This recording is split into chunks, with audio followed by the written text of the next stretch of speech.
Сайн байцгаана уу, та бүхэнд энэ өдрийн мэнд дэвшүүлье. Бэлгүүн тулга авч сургуулиас та бүхэнд зориулж замун хөдөлгөөний дөрмийн цоврал веда хичээлийг танилцуулж байна. За өнөөдрийн хичээлээр бид нэр дарааллын тэмдгийн тухай авч үзнэ. Хичээлийн зорилго нь дарааллын тэмдгийн утга агуулга, онцлог шинжүүтэй танилцаж, замун хөдөлгөөнд оролцохдоо тэдгээрийг мөрдөх, хэрэглэх арга барилаас эзэмшихэд оршино. Үүний тулд бид нэгдүгüрт нь дарааллын тэмдгийн ил ба далд утга агуулгатай танилцсан, хоёрдугаарт нь хичээлийн ерөнхий дүгнэлт хийж, гуравдугаарт нь дарааллын тэмдэг бүхий бодлого дасгал дээр ажиллах арга барилаас суралцсанаа. За ингээд нэгдүгээр асуултанд оръё. Юуны өмнө дарааллын тэмдэг ямар үүрэг гүйцэтгэв вэ гэдэг асуудлаас эхлэе.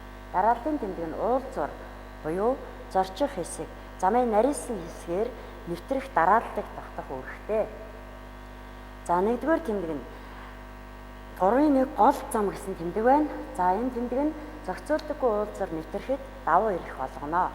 Харин 3-2 нь гол замын төгсгөл буюу энэ тэмдгээс цааш та туслах замлуу орлоо гэсэн үг ээ.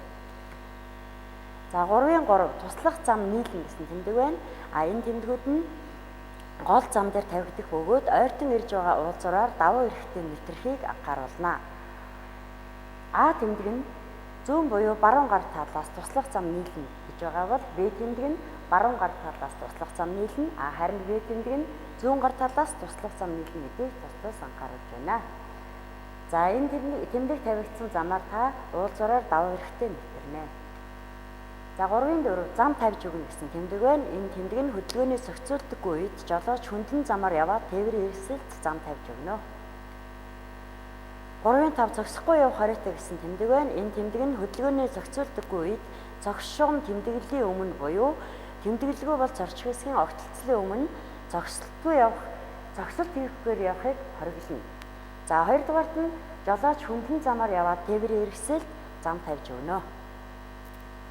За жишээлх юм бол уулзварын өмнө зогсохгүй явах хориотой гэсэн тэмдэг байрласан байна. Энэ тэмдгийн заалтыг та зогсшуун тэмдэглэлийн өмнө зогсож биелүүлнэ. За хэрвээ зогсшуун тэмдэглэл байхгүй бол зогсохгүй явах хориотой гэсэн тэмдгийн заалтыг Б шугамн дээр зогсож биелүүлнэ.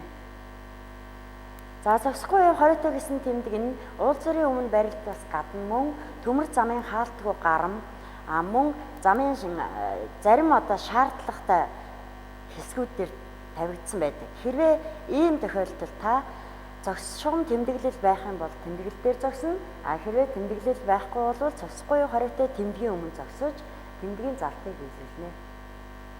За жишээлх юм бол энэ төмөр замын гарны өмнө зогсохгүй явах хориотой гэсэн тэмдэг байрласан байна. Тэгвэл та энэ зогсохгүй явах хориотой гэсэн тэмдгийн өмнө зогсож ойртон ирж байгаа галт тэргийг өнгөрүүлнэ. За 3-6 сөрөг хөдөлгөөнд зам тавьж өгнө гэсэн тэмдэг байна. За энэ тэмдэг нь өөдөөс яваа тээврийн эрсдлийн хөдөлгөөнд саад болохоор байвал замын нарийнсан хэсэгт орохыг хориглоно. Өөрөөр хэлбэл та өөдөөс яваа тээврийн эрсдэлд зам тавьж өгнө гэсэн. За жишээлх юм бол гүүрний өмнө сөрөг хөдөлгөөнд зам тавьж өгнө гэсэн тэмдэг байрласан байна. Энэ тохиолдолд та өөдөөс ирж яваа тээврийн хөдөлгөөнд зам тавьж өгөөд гүүрээр нэвтэрнэ. За 3-7 сөрөг хөдөлгөөнд давуу эрхтэй гэсэн тэмдэг байна. Энэ нь замын нарийнсан эсрэг талаас яваа тээврийн хэрэгслээс төрүүлж нэвтрэх эрхтэй. Тухайлбал юм бол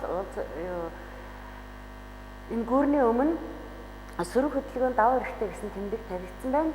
Энэ тохиолдолд та өөдөөс ирж байгаа ачааны автомашинаас төрүүлж нэвтэрнэ. За ингээд бид уулзвар буюу зорчих хэсгийн огтлцол замын нарийнсан хэсгээр нэвтрэхэд дарааллыг тогтоодог үндсэн 7 тэмдэг байдагтай танилцлаа. За энэ эдгээрээс зогсохгүй явах хориотой гэсэн энэ тэмдэг нь уулзварын өмнө баригдах юм байна. Мөн төмөр замын хаалтгүй гарам буюу замын шаардлагатай зарим хэсгүүдэд тавигддаг юм байна. Хэрвээ уулзварын өмнө тавигдсан байх нь бол та заавал тэмдгийн өмнө зогсох шаардлагагүй. Тэмдгээ өнгөрөөд уулзварын өмнө зогсож явна. Харин бусад тохиолдолд нь та тэмдгийн өмнө зогсож тэмдгийн залтыг биелүүлэх юм байна. За ингээд баттгах дасгалтаа оръё.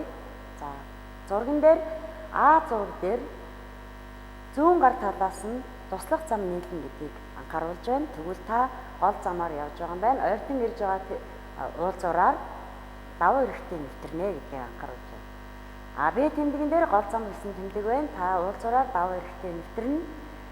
За тэгвэл В зураг дээр гүүрний өмнө сөрөг хөдөлгөөнд орох давуу эрхтэй гэсэн тэмдэг байрласан байна. Та гүүрээр төрүүлж нэвтэрнэ.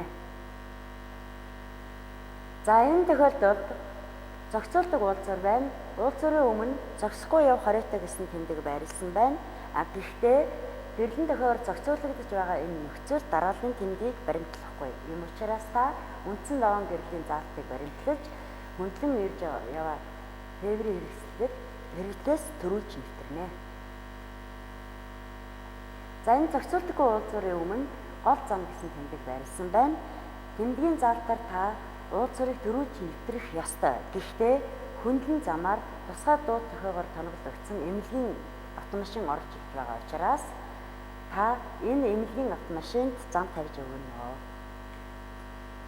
За энд уулзуурын өмнө туслах зам гэсэн тэмдэг тавигдсан байна. Зам тавьж өг гэсэн тэмдэг тавигдсан байна. Ийм учраас та хөндлөн ирж яваа ачааны автомашинд зам тавьж өгнө. За ингээд та бүхэн дарааллын тэмдгийн утга агуулгыг нэг бүрчлэн үзлээ. Гэрийн даалгаварт та бүхэн дарааллынхаа тэмдгийн мэдлийг баттгсан бодлого дасгал ажиллаад гэдгийг итгэлтэй байна. Анхаарал тавьсанд баярлалаа.